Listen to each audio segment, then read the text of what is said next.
Eu sou a professora Edilane Henrique Leôncio e vamos hoje para a videoaula 3 com o assunto Trabalhando a Educação em Saúde na Comunidade.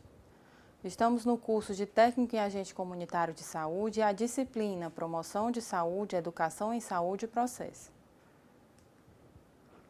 Vamos abordar hoje, durante toda a aula, sobre educação em saúde na comunidade, falar um pouquinho sobre como trabalhar a educação em saúde na comunidade e recomendações gerais para as atividades educativas.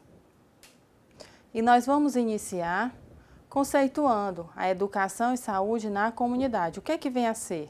O trabalho na comunidade, ele permite ao profissional de saúde, como por exemplo o agente comunitário de saúde, conhecer a realidade e as potencialidades dos meios, o que deve facilitá-lo o trabalho no campo da educação em saúde. É interessante saber, relembrar, que o agente comunitário de saúde, um dos requisitos para ele é morar na comunidade em que ele vai atuar. Por quê? Justamente por isso, porque ele morando no bairro, na comunidade, aonde ele vai atuar como profissional, é mais fácil ele conhecer a realidade do meio em que ele convive, a realidade das famílias, quais são os riscos, né, potenciais que existem naquele meio, e assim ele sabendo, ele vai poder atuar no campo da educação. Portanto, a ação educativa na atenção primária estabelece-se a partir de programas determinados verticalmente ou ligados às ações de promoção da saúde e prevenção da doença, junto à comunidade, indivíduos ou grupos sociais, permeando densamente as atividades que os profissionais de saúde realizam no âmbito das unidades, nos domicílios ou em outras instituições nos espaços comunitários, de acordo com o ITE, no ano de 2005. Já havia esses pensamentos, esses conceitos e trabalhos relacionados à ação educativa na comunidade. Então, a gente pode ver que certos programas, eles devem existir iniciando lá na atenção primária, que é na estratégia de saúde da família. Esses programas, quais são esses programas? É a reunião de moradores, né, de indivíduos da comunidade, com o objetivo de fornecer a eles algum conhecimento. Por exemplo, existem grupos de hipertensos, grupos de diabéticos, e é interessante estar reunindo eles para estar informando, orientando sobre um exemplo da doença. Como também existem grupos de gestantes, orientar, tirar as dúvidas, tanto a mulher como o marido, né? Ou seja, o casal em si que está envolvido durante toda a gestação. Então, são exemplos que eu estou dando referente a essa ação educativa na comunidade. Existem umas recomendações gerais para as atividades educativas. As ações educativas em saúde, elas podem capacitar indivíduos e grupos na construção de novos conhecimentos, conduzindo a uma prática consciente de comportamentos preventivos ou de promoção da saúde. Essas ações, elas ampliam a possibilidade de controle das doenças, de reabilitação, de tomada de decisão que favoreçam uma vida saudável. Tal processo é altamente favorecido pela utilização da técnica de grupos operativos. O que vem a ser a técnica de grupos operativos? São técnicas de trabalho coletivo, cujo objetivo é promover o processo de aprendizado. Lembrando que qualquer profissional da área da saúde envolvido, né, da estratégia de saúde da família, ele pode estar liderando, ele pode estar conduzindo esses grupos. Não necessariamente só o médico ou só o enfermeiro, mas o próprio agente comunitário de saúde, por já conhecer a comunidade e estar à frente aos problemas existentes, ele vai avaliar a necessidade e, portanto, formar grupos, que são chamados esses grupos operativos, e realizar essa técnica de trabalho coletivo, né? E aqui, como já foi falado, né, essas ações é para controle de doenças, reabilitação, é para prevenção de doenças, apenas um informativo, apenas tirar dúvidas, enfim. Então, são um tipo de trabalho que aproxima o profissional do indivíduo, da comunidade, né? O que é importante para ele estar aderindo todas as informações e praticando, se sentindo confortável e confiante. Então, para isso, existem algumas habilidades do trabalhador de saúde que seriam interessantes eles terem, como a boa capacidade de comunicação, usar linguagem acessível, simples e precisa, porque é sempre bom a gente estar evitando termos técnicos que existem, né, na nossa área da saúde, né? Ou seja, ter uma linguagem simples, como a gente havia falado, porque existem pessoas de todos os níveis e assim a gente tem como objetivo fazer com que todos entendam. Então, para isso, sempre está evitando esses termos ou palavras difíceis, para que todos compreendam, associem e possam praticar, né, executar aquelas informações que a gente está fornecendo sobre determinado dúvida ou determinado tipo de doença, enfim, aqueles que eles necessitam saber. Então, ser gentil, favorecendo um vínculo e uma relação de confiança, e isso é sempre importante. Por quê? Porque você chegar com uma gentileza ao indivíduo, aquela pessoa que esteja necessitando tanto de informação como da própria ação, né? Necessitando de ação da saúde, enfim. Ele vai se sentir mais acolhido, né? Ele vai se sentir acolhido e, portanto, o que você fornecer de informação, ou até mesmo atendimento, ou tirar dúvida, enfim, ele vai compreender, né? Vai ter uma confiança e, consequentemente, ele vai executar aquilo que você forneceu de informação. Outra habilidade que o trabalhador de saúde deve ter é acolher o saber e o sentir de todos. Então, é sempre interessante o profissional da saúde que está à frente do grupo, à frente da palestra, ele está observando se todos aqueles que estão participando, eles estão tendo entendimento, né? Se eles estão compreendendo, e isso você vai perceber durante toda a palestra, né? Se eles estão envolvidos, se eles estão perguntando. Então, enfim, isso é importante para ter um retorno positivo. Outra habilidade é ter tolerância aos princípios e às distintas crenças e valores que não sejam os seus próprios. Então, isso também é outro fator importante, que não deve ter preconceito, né? Então, se eu estou dando a palestra para um grupo, obviamente que cada um tem sua escolha, por exemplo, na crença, né? Religiões diferenciadas, por exemplo.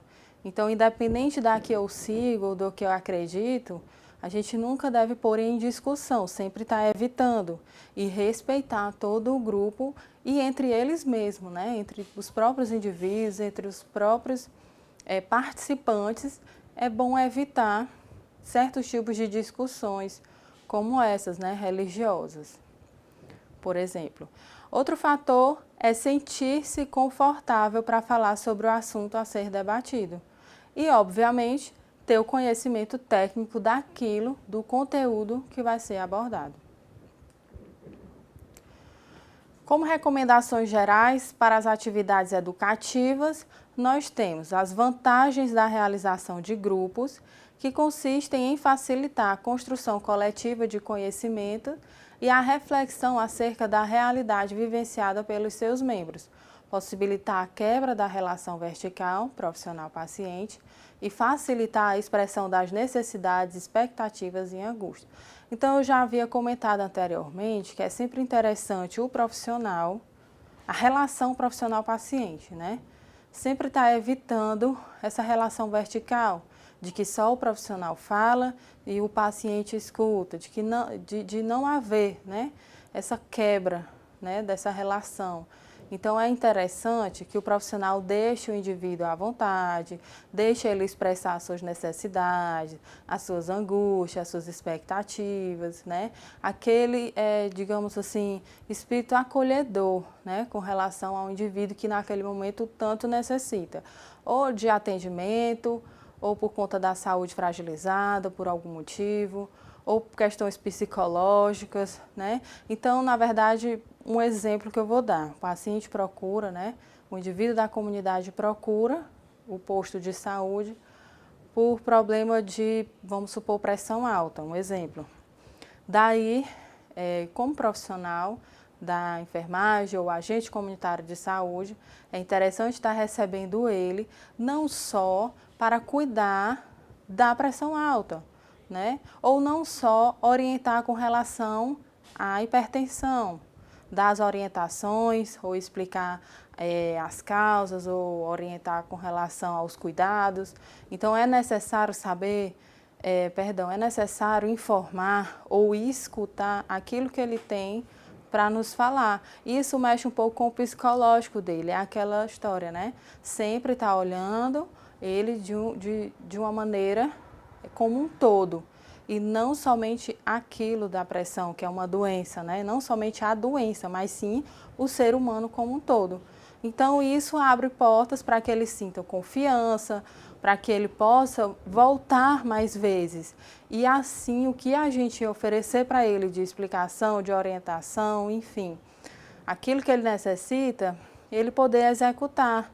E mais lá na frente, a gente está colhendo, né, positivamente essa questão, né, dele evitar, seguir todas as orientações que a gente possa dar, dele ter a confiança no profissional, né, dele acreditar, entender, né, compreender e executar todas as orientações para assim evitar danos maiores, que isso se chama a promoção ou prevenção da saúde. Então, para isso, né, para a gente realizar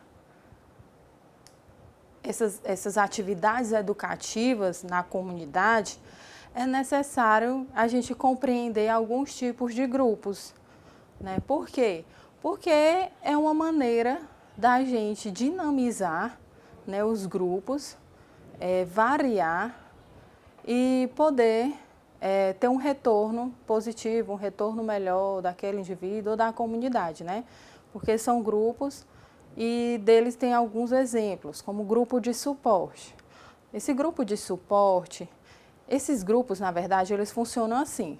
O exemplo, né, sempre puxando para o agente comunitário de saúde, como eles estão atuantes na comunidade, eles são moradores, né, os agentes comunitários de saúde são moradores daquela comunidade, eles têm uma visão de toda a comunidade, conhece praticamente todas as famílias, praticamente não, conhece todas as famílias. Então, dali, de cada casa, de cada família, ele sabe o que se passa, né? Ele tem a noção de todo o território, né? Tanto com relação à parte psiquiátrica, como também a parte de doenças, como também a parte de crianças, né? Infantil, como também de idosos, adultos, todos os riscos que cada um pode correr. Enfim, ele tem uma visão geral. Então, dependendo do agente comunitário de saúde ou a equipe, né, que envolve o enfermeiro, o técnico, perdão, o médico, então eles podem estar desenvolvendo atividades mediante a necessidade de grupos dentro da comunidade e daí estar trabalhando com eles, né, para favorecer, para acrescentar como informação, como conhecimento. E também não poderia deixar de fora alguns termos como psicológico, né? Pacientes psiquiátricos, né? Ou pessoas com problemas psicológicos. Então, tudo isso na comunidade existe. Ou seja, estou querendo dizer, não só a doença em si, mas como também a parte, né, psicológica e psiquiátrica também. Então, nós temos alguns grupos, né, como eu havia falado, que dependendo, que dependendo da necessidade, eles vão desenvolver, para trabalhar junto deles, próximos dele e tentar melhorar. Então, um exemplo são grupos de suporte, como crianças com câncer, em estado crítico ou terminal, pacientes psiquiátricos. Então, assim, existem as famílias, né, que ficam abaladas, obviamente, que ficam com problemas psicológicos, e também outro exemplo é famílias que têm dificuldade de aceitação, e isso gera um transtorno, não só, né, por conta da doença, o exemplo da criança em si, né, com câncer, mas principalmente para a família e todos aqueles que estão em torno dele. Então, existem esses grupos de suporte para esses exemplos, né, para poder um ou outro estar dando seu depoimento e está dando apoio psicológico, apoio moral, para que eles possam aceitar a situação e poder oferecer o melhor. Existem também grupos para a realização de tarefas, por exemplo, quando são tempos de chuvas, tem um mosquito, né, Aedes aegypti, que ele pode desencadear várias doenças, né, hoje em dia descoberto.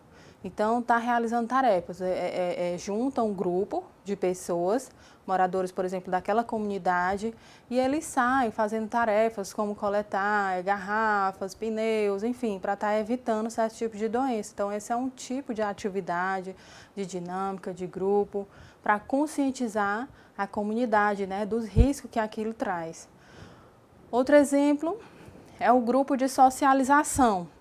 Por exemplo, aqueles que perderam seu parceiro, pessoas da família, os aposentados, pessoas que foram amputadas, pacientes psiquiátricos, né? Novamente, eles podem se enquadrar nesse grupo de socialização, então eles realizam junto, organizam, né? Como eu havia falado, não só o agente comunitário de saúde, mas qualquer um que faz parte da equipe como profissional da saúde, observando a necessidade, eles podem juntar esses indivíduos e trabalhar com eles, né?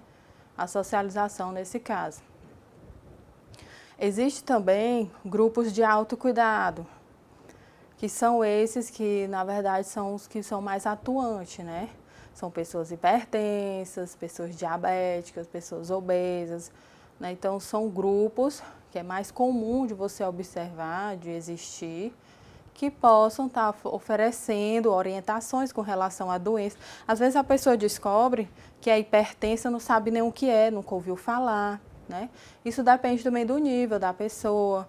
Então, assim, independente do nível, de onde habita, o conhecimento, enfim, é importante como membro, né, da equipe da saúde que atua naquela comunidade, você ter a percepção sobre isso e esclarecer tudo que ela precisa saber, todos os riscos que ela corre para poder estar evitando o pior, ou seja, prevenindo, né? Ou seja, isso é uma promoção da saúde.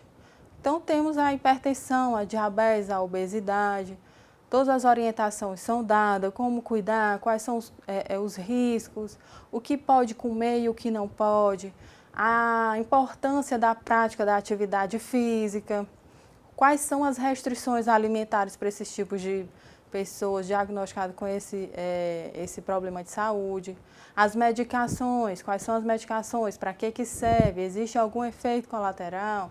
Então, são várias informações e várias dúvidas que com certeza eles têm e a importância, né, deles estar tomando todos os dias a medicação e caso eles deixem de tomar por conta própria, quais são os riscos que ele pode ocasionar. Outro grupo é grupos psicoterápicos, né? Lembrando que esses grupos psicoterápicos sempre tem que haver o terapêutico presente. Os demais não, os demais pode ser qualquer membro da equipe de saúde. E diante do que eu acabei de falar, né, dos grupos que existem para informar e orientar a comunidade de alguma necessidade existente, é interessante os profissionais da saúde que estejam cientes dos tipos de dinâmicas que podem existir, né? Essas dinâmicas eles fazem com que a comunidade possa interagir e trabalhar de uma maneira, né, legal, mas que ele interaja, né, brinque, né, porque na verdade são umas brincadeiras com o objetivo de informar, com o objetivo de orientar, que ele possa tirar alguma lição daquilo, né? Então, existem alguns exemplos, né, que eu vou dar, como Tira Dúvidas, é um grupo que se reúne e fazem essa brincadeira, né, essa dinâmica de Tira Dúvidas sobre determinado assunto que eles têm a necessidade ou que o líder, né, que esteja atuando veja a necessidade e faz essa dinâmica. Faz várias dúvidas que eles podem ter, cada um tira a dúvida, né, e ela tenta, como líder, esclarecer a todos. Tem também a caminhada, né, que é bastante comum, tem a pirâmide alimentar, né, que é utilizada geralmente para poder informar a alimentação, né, a importância da alimentação adequada, da alimentação equilibrada, tanto para adulto como também para criança. O dado colorido, as expressões do dia, semáforo da dieta, de que gosto e do que não gosto, do que gosto e do que não gosto. O certo e errado e o porquê, relógio do cotidiano, roleta das complicações, o climatério expressando a sexualidade. Inclusive, esse assunto de sexualidade é bastante importante, né? A equipe do posto de saúde que atua na comunidade está abordando, né? Principalmente com os adolescentes, né? As doenças que correm risco, né? A importância do uso da camisinha e, se não usar, o risco, né, das doenças e quais são as doenças e o que cada uma delas causam. E é isso. Se a vida é comunidade e convivência, a educação é sua ferramenta essencial. Então, essa é uma frase para a gente refletir. E aqui eu dou por encerrado a videoaula 3. Obrigada.